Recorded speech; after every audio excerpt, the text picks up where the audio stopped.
श्रीमद् भागवतम प्रथम स्कंद नवम अध्याय श्लोक संख्या 21। सर्वात्मना समदृशो हृदयस्यानहं कृते तत्कृतं मतिवेशमं निरबद्धस्य न क्वचित्।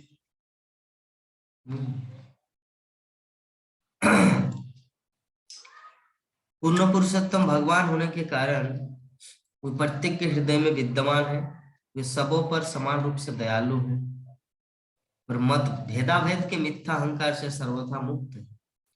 अतः वे जो कुछ करते हैं वो भौतिक उन्माद से मुक्त होता है, वो समदर्शी है। तात्पर्य तात्पर्य को पढ़िए प्राण मोहन प्रभु जी।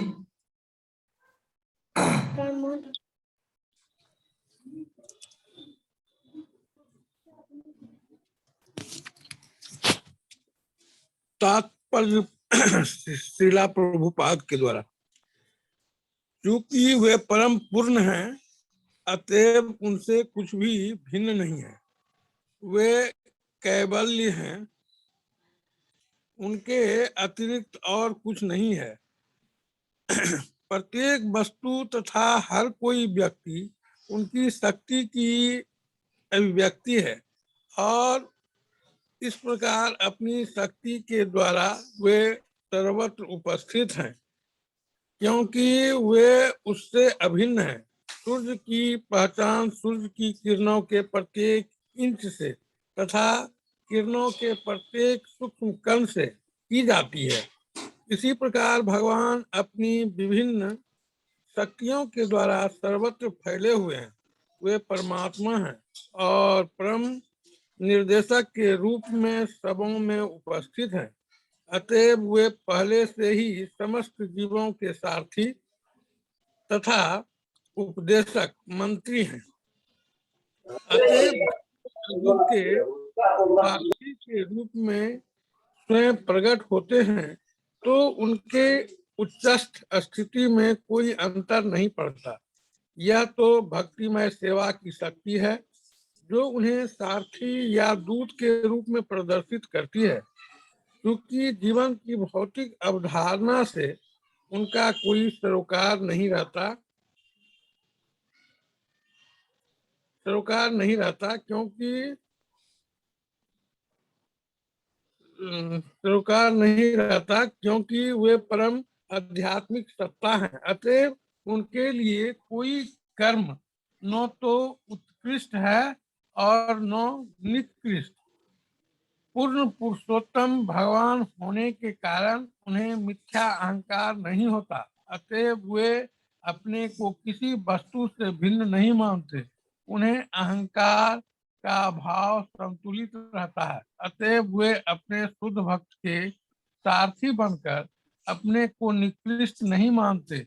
यह तो शुद्ध भक्त की महिमा ही है कि वह अपने प्रिय भगवान से सेवा करा लेता है।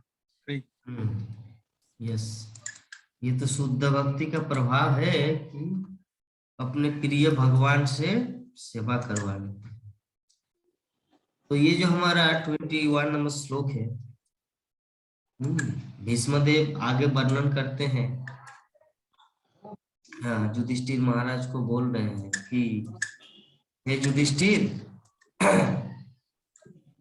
कि पूर्ण पुरुषोत्तम जो भगवान है वे प्रत्येक व्यक्ति के हृदय में आसीन है, विद्यमान है।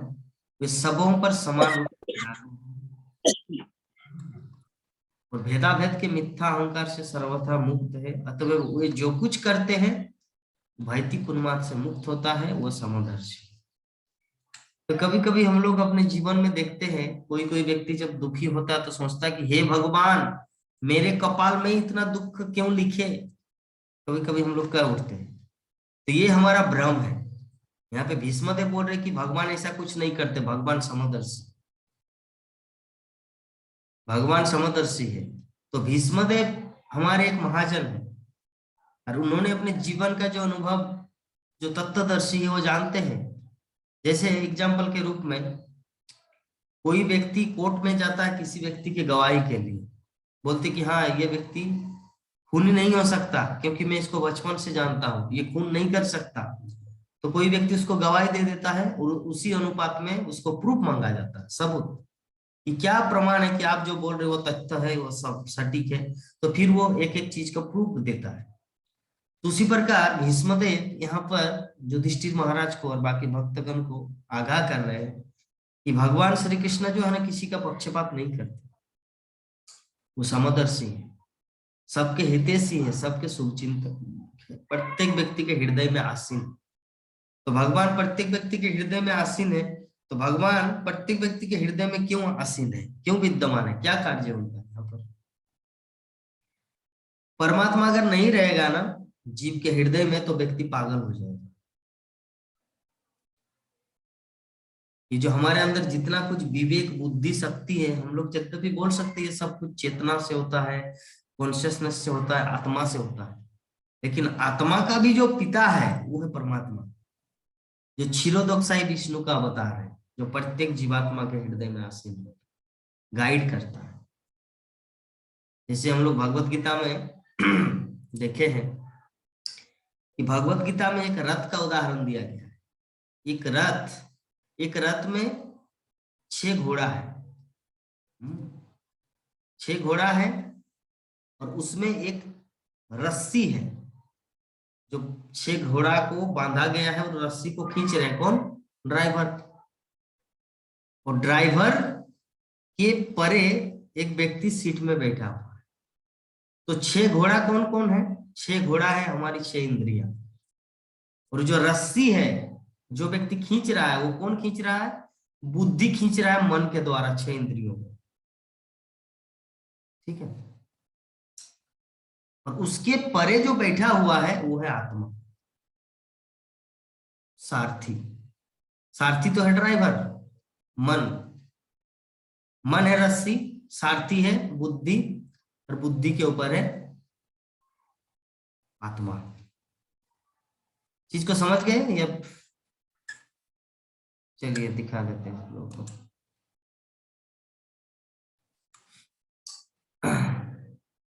ये 6 घोड़ा, 1 2 3 4 5 6 घोड़ा है। तो इसका एक रस्सी है।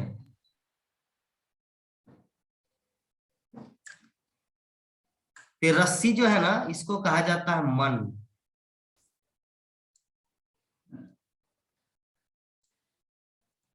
मन।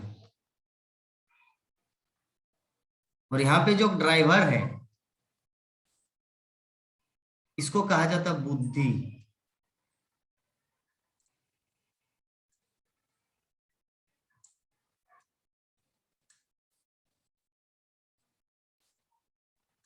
बुद्धि। और ये जो है, ये है हमारी इंद्रियां, 6 इंद्रियां।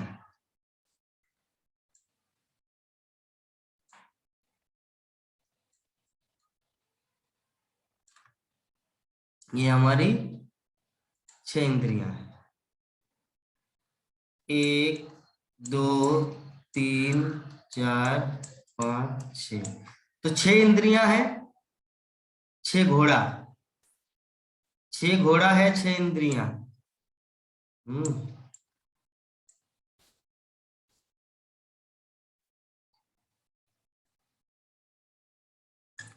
और ये जो रस्सी है, ये रस्सी है हमारा मन। तो मन कंट्रोल करते इंद्रियों को। इंद्रियां चाहते कि चलो वहां पे लड्डू है, बूंदी का लड्डू, उसको खा लेते हैं, एक उठा लेते, चोरी कर लेते, पैसा नहीं है पॉकेट में, कोई बात नहीं, वहां पे होटल से उठा लेते हैं। तो कौन बोल रहा है? मन। तो मन जब बोलेंगे तब इंद्रिया टच करेगा। तो मन के ऊपर बुद्धि बोलेगा अरे नहीं, अगर पकड़ा जाएगा तो तुम्हारा इज्जत डाउन होगा, लोग बोलेंगे तुम भिखारी कहीं का, किसी के दुकान में चोरी करने जाते हो। तो बुद्धि मना करते। तो बुद्धि के ऊपर एक व्यक्ति बैठा हुआ है, वो है आत्मा।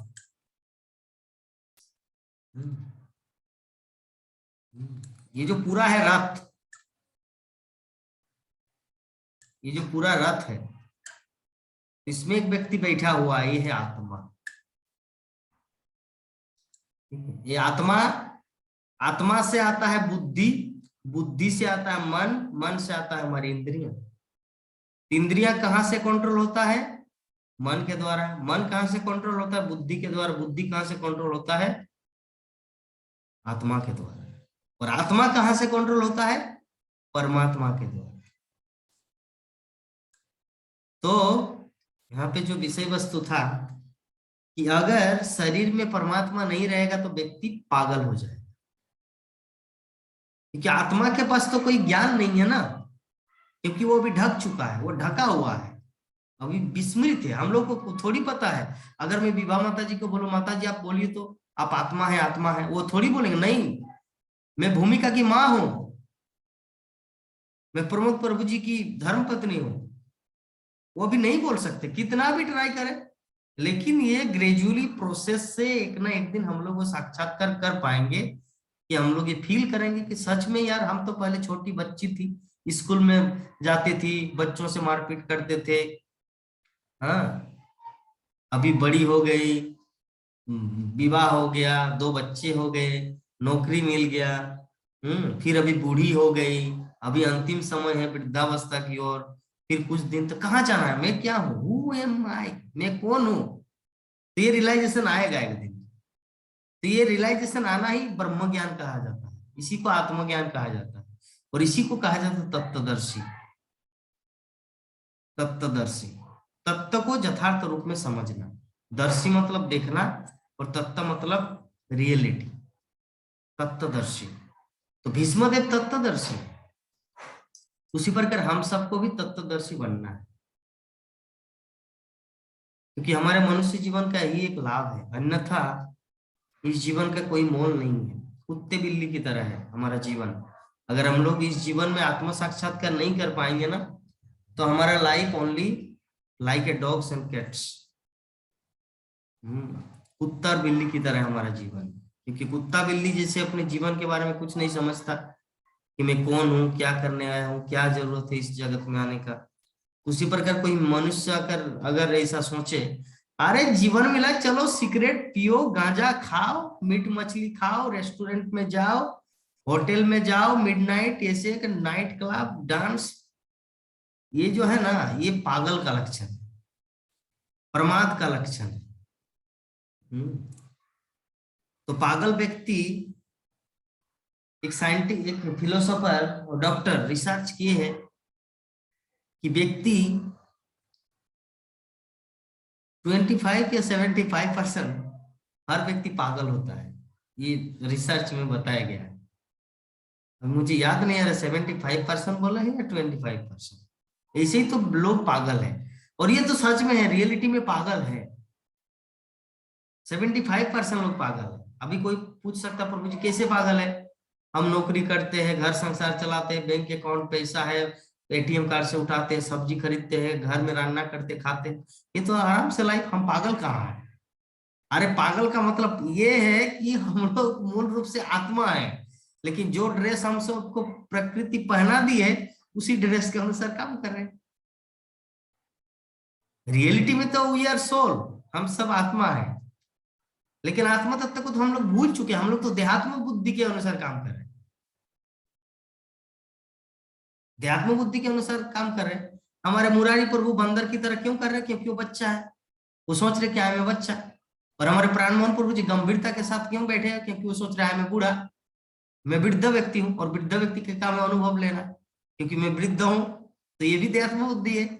और जो बच्चा वहां पर जो इधर उधर भटक रहे हैं, चंचल हो रहे, थोड़ा सो रहे हैं, थोड़ा उसके गोद में जा रहे हैं, थोड़ा बोल रहे हैं, क्वेश्चन कर रहे हैं, हाँ क्वेश्चन अच्छा है, वो तो जिज्ञासा है। बाकी सब इधर उधर घूमना, ये करना वो करना, ये सब क्या है? चंचल। तो बच्चे का लक्षण, तो ये भी देहात्म बुद्धि है। और जो वृद्धावस्था में प्रभु जो बैठे हैं वो भी देहात्म बुद्धि है। तभी इन दो में से रियलिटी क्या है हमारे लाइफ में? रियलिटी यही है, चाहे कोई बच्चा हो या बूढ़ा हो, अगर वो कृष्ण तत्व विज्ञान में रुचि लेता है तो वो व्यक्ति, उनका जीवन सफल है। क्योंकि वेदांत सूत्र में बहुत सारे श्लोक है, 1,00,000 श्लोक, उनमें से पहला श्लोक है अथा तो ब्रह्म जिज्ञासा, है ना। 4 वेद, 18 पुराण, 16 शास्त्र, 108 उपनिषद, जितने सारे वेद वेदांत साहित्य है, उनको सबको कंक्लूजन किया गया है। उनमें से जो पहला श्लोक है वो श्लोक है अथा तो ब्रह्म जिज्ञासा, जिसका अर्थ है हिंदी में कि अब वो समय है कि हम लोग अपने बारे में जाने।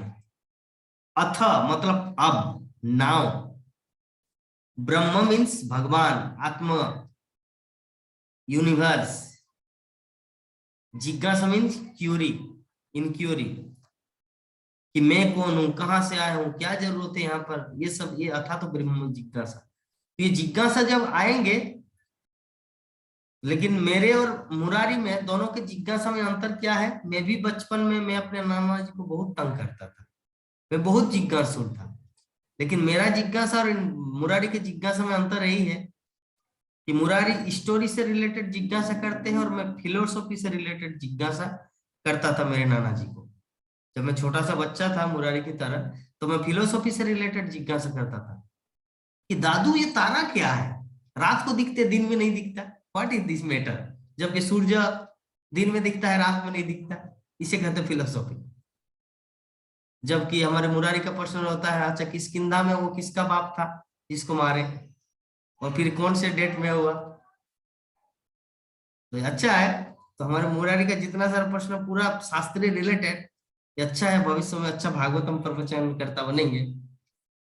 तो आज लक्ष्मी टेलर के पास गई थी और वीडियो कॉल कर दिए मुरारी, तो वीडियो कॉल कर दिए तो लक्ष्मी फोन उठाया, बोले यस टेल मी, लेकिन माता जी वो जो लवणासुर का वध मैं सुना नहीं कि लवणासुर एक्चुअली मुझे नहीं पता लवणासुर कहाँ, बोले रामायण में आते हैं, तब बोला तब तो देखना पड़ेगा मुझे लवणासुर कहाँ आते हैं। तो मैं उस समय लक्ष्मी को मजाक में बोला कि लवणासुर मतलब तब तो चीनी सुर भी होगा, लवण मतलब नमक होता है, सल्ट, तो लवणासुर मतलब चीनी सुर भी होगा, तो देखिए तेरा कई पर चीनी सुर मिलेगा क्या। तो शायद मुरारी कभी ये भी प्रश्न पूछ सकता है, माता जी चीनी सुर कहाँ से आया है? तो मैं उनको पहले ही एडवांस उनको थोड़ा बोल के रखा, देखिए आज तो वो नमक सुर में आ गया, लवणासुर में, किसी दिन मिश्री सुर, चीनी सुर, सुगार सुर सब में आएगा, इसलिए एडवांस रहना। लवणासुर तो मैं भी नहीं सुना था लवणासुर। तो खैर लवणासुर कोई बड़ी बात नहीं, लवण मतलब हमारे समुद्र का पानी क्या है, लवण है, तो उसमें से एक असुर निकल गया तो हो गया लवणासुर, इसमें कोई बड़ी बात नहीं।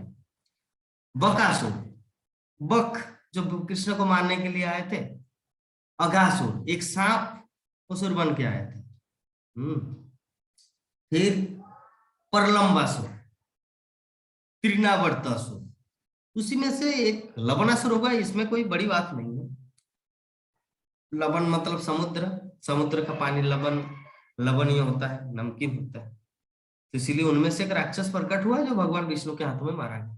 तो हो सकता है, लेकिन वो कहाँ पर है ये मुझे खोजना पड़ेगा, रामायण के कौन से कांड में है क्या नहीं है वो मुझे ढूंढना पड़ेगा।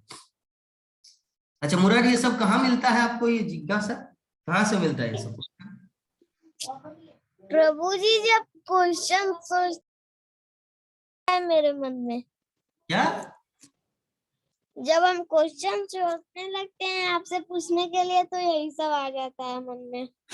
तो लवणासुर कोई शास्त्र का बात नहीं है, मतलब आपके मन में जो आया वही बोल दिए।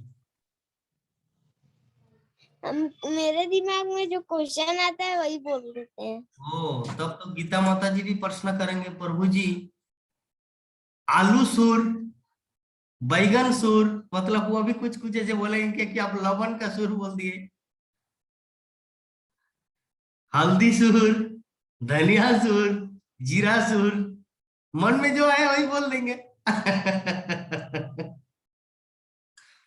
ओ रे बाबा, वही मुझे भी डाउटफुल कर दिया कि लवणासुर कहाँ पर है। ये तो रामायण में है ना। रामायण जब नाना से सुने तो कुछ कुछ क्वेश्चन आता है, रामायण में क्या तो सोचते हैं कि आपसे पूछ लेंगे। अच्छा रामायण का वो घटना पता है तो थोड़ा बताइए, तो मुझे तब ढूंढना नहीं पड़ेगा। किसका?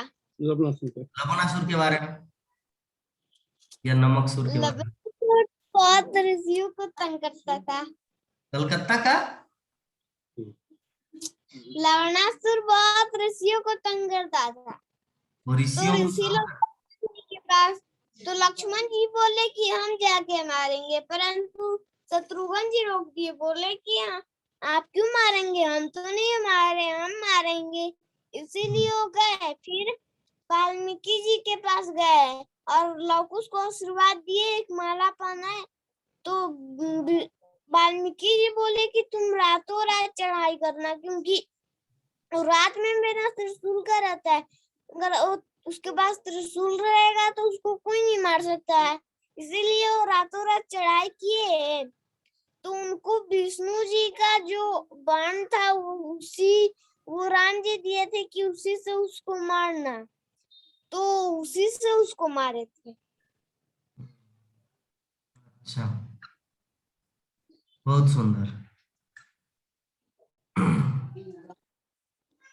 तो चलिए हम लोग आज के जो श्लोक है, भीष्मदेव जो बोले युधिष्ठिर महाराज को कि भगवान जो है ना, पहले श्लोक में हम लोग 20 नंबर श्लोक में समझे कि यद्यपि ये आपका चचेरा ममेरा भाई लगता है, लेकिन सच्चाई तो ये है,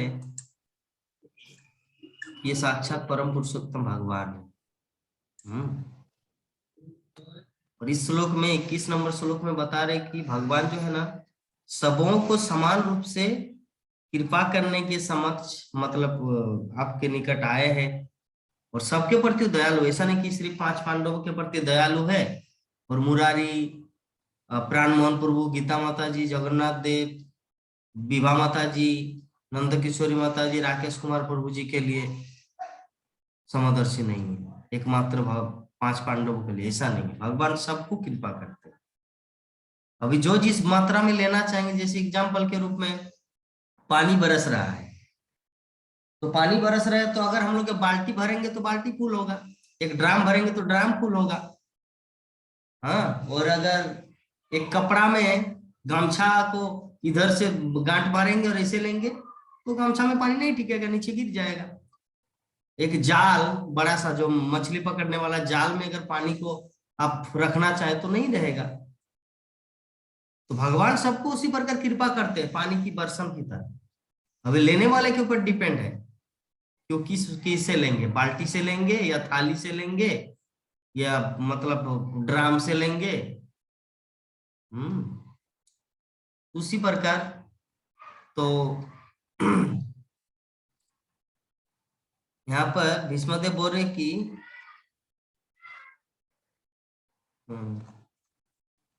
भीष्मदेव बोल रहे हैं कि सबों पर समान रूप से दयालु और भेदाभेद के मिथ्या अहंकार से सर्वदा मुक्त है।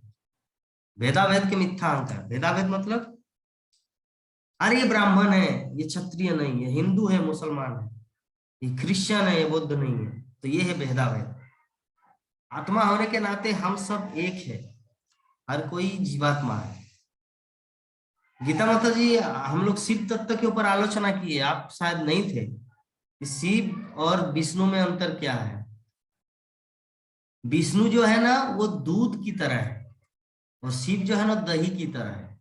दूध से दही बनता है, लेकिन दही से दूध नहीं बनेगा।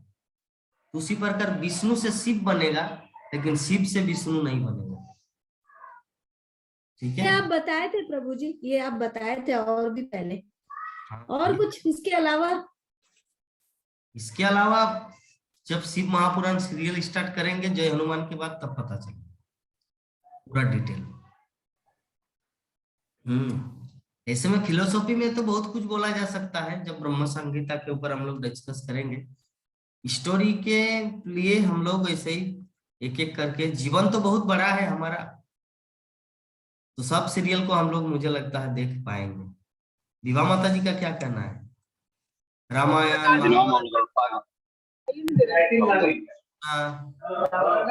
ये सब हम लोग देख पाएंगे ना माता? जी जी। हाँ, इसीलिए हम सोचे कि एक साथ में, एक्चुअली मैं पहले अकेले देखता था, तो मैं अभी सोचा कि चलिए क्यों ना कीर्तन और संकीर्तन, कीर्तन मतलब अकेला और संकीर्तन मतलब सबको लेकर, तो क्यों ना सबको लेकर देखा जाए। पहले ये जितने सारा सीरियल है मैं तो 10 बार करके देखा हूँ।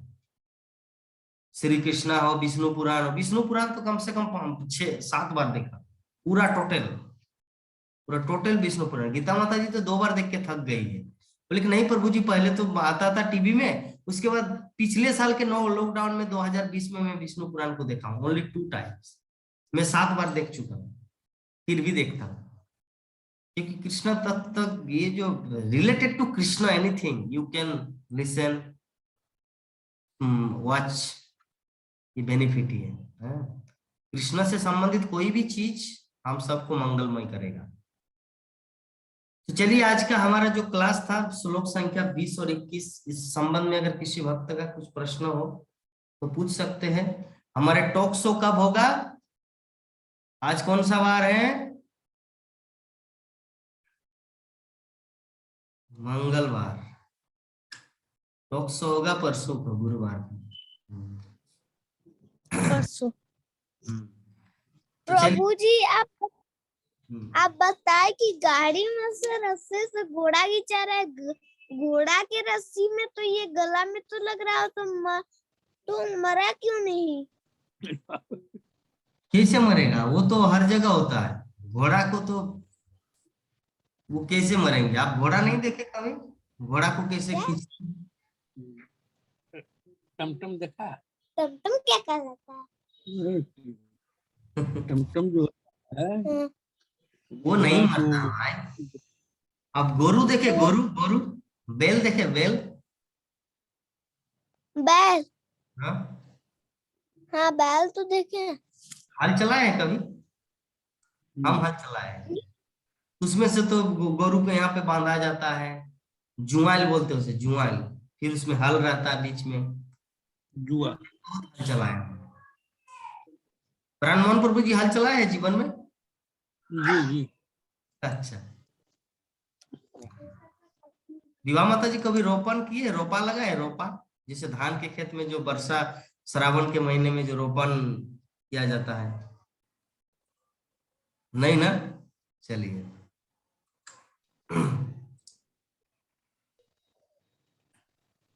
हाँ प्रभु जी। धान रोपने का जो प्रारंभ होता है खेत में, हाँ तो हम लोगों के यहाँ पहले गोछी लिया जाता है हाँ। और उसमें गोछी गाड़ा जाता है धान का। कुछ वो तो सब जगह होता है, वैसा ही यहाँ भी होता है, बंगाल में भी, हम झारखंड, लोग उसको छत्तीसगढ़ किए में, हैं। छत्तीसगढ़ में भी वैसा ही होता है, वही गोच्छी। गीता माता जी तो कभी देखेंगे भी नहीं शायद, उतना सौभाग्य नहीं हुआ उधर। नहीं देखे। लक्ष्मी माता को अपने हाथों से हमारी सासू माँ भी नहीं देखे शायद, लक्ष्मी भी तो। लेकिन मेरी माँ, मेरी दादी, मेरी नानी, वो सभी करते, अभी भी करते हैं। घर में जो खेत है वो सब रोपण कार्य श्रावण के महीने में। तो गीता माता जी, एनी क्वेश्चन यू हैव? कैवल्य, इसमें वे कैवल्य है। कैवल्य मतलब विवेक। नहीं नहीं, केवल मतलब विवेक ज्ञान नहीं है। केवल मतलब होता है, केवल का 2 अर्थ होता है। एक होता है नरक, केवल का एक अर्थ होता है नरक, और एक अर्थ यहाँ पर जो दिया गया है केवल का अर्थ कि वो केवल है, उनके अतिरिक्त और कुछ नहीं है, क्योंकि परम पूर्ण है, अतः उनसे कुछ भी भिन्न नहीं है, केवल है। अच्छा, दूसरा अर्थ ये है, शंकराचार्य जो प्रकाशानंद सरस्वती, प्रबोधानंद सरस्वती बोलते हैं कि जो साजुज जो सारूप, ये जो 5 प्रकार का जो मुक्ति है ना, उसे केवल बताएगा। केवल मतलब नरक, जैसे भक्त का नरक में जाना पसंद नहीं करते, उसी प्रकार भक्त का मुक्ति नहीं चाहता, भगवान की सेवा चाहते, उस जगह में केवल शब्द एक आया है, पहला केवल। और यहाँ पे जो शिल प्रभुपाद जो तात्पर्य में लिख रहे हैं, केवल का अर्थ होता है भगवान से भिन्न भी और भगवान से भिन्न नहीं, मतलब उनसे ही सब कुछ है। जैसे सूर्य और सूर्य प्रकाश, सूर्य अगर आप बोलेंगे सूर्य प्रकाश अलग है और सूर्यदेव अलग है, तो सूर्य प्रकाश कहाँ से आया? दोनों एक ही है और साथ साथ में भिन्न भी है। सूर्य अलग है और सूर्य प्रकाश अलग है, लेकिन सूर्य के साथ साथ सूर्य प्रकाश है, इसका मतलब सूर्य प्रकाश भी सूर्य है। उसी प्रकार केवल्य का अर्थ होता है भगवान से भिन्न और अभिन्न, भगवान से सब कुछ निकलता है और उन्हीं में समेटता है। तो एक केवल्य का अर्थ ये है। तो ज्यादातर केवल्य अर्थ लगाया जाता है उस संबंध में। नरक, केवल्य नरक आए, मुक्ति। इसीलिए कल क्लियर पता? जी जी। तो अभी मेरा संध्यारती है, 6 बजे जाएंगे, अभी मंदिर में जाके कीर्तन करना है 1 घंटा। आप लोग देख लेना, वॉचिंग करना। तो चलिए हम लोग आज की कथा को रही पर विराम देंगे। आज हम मंदिर नहीं जा पाए क्योंकि इतना शरीर अभी भी खराब है। कढ़ा या कड़वा क्या आप पीते हैं? ज्यादा जल गर्म करके कड़वा क्या है? काढ़ा काढ़ा। उसको पिए कुछ देर पहले, और थोड़ा पीना है फिर जाना है, नहीं तो गा नहीं पाएंगे। चलिए वांछा कल्पतरु करते हैं। और किसी भी तरह का कुछ प्रश्न होगा तो मेरे व्हाट्सएप में भेज देना है। कोई भी प्रश्न, आज एक सुविधा हो गया आप सभी भक्तों के लिए, सुविधा। कोई भी प्रश्न दिमाग में आए व्हाट्सएप में लिखना है, कुछ नहीं बोलना है हरे कृष्णा प्रभु जी, दंडवत प्रणाम प्रभु जी, कुछ भी नहीं, जस्ट प्रश्न को लिखना है, टाइप करना है, फिनिश। मैं उसको रिकॉर्ड करके रखूंगा, वहां पर पूछा जाएगा। ठीक है, चलिए। वांछा कल्पतरुभ्यश्च कृपा सिन्धुभ्येव च पतितानां पावनेभ्यो वैष्णवेभ्यो नमो नमः। नमो नमः। हरे कृष्णा कृष्णा कृष्णा हरे हरे, हरे राम राम राम हरे हरे। जय जगत गुरु शिल प्रभुपाद की, ग्रंथराज श्रीमद् भागवत महापुराण की, अनंत कोटि वैष्णव भक्त वृंद की, समवेत गौर भक्त वृंद की, गौर प्रेमानंदे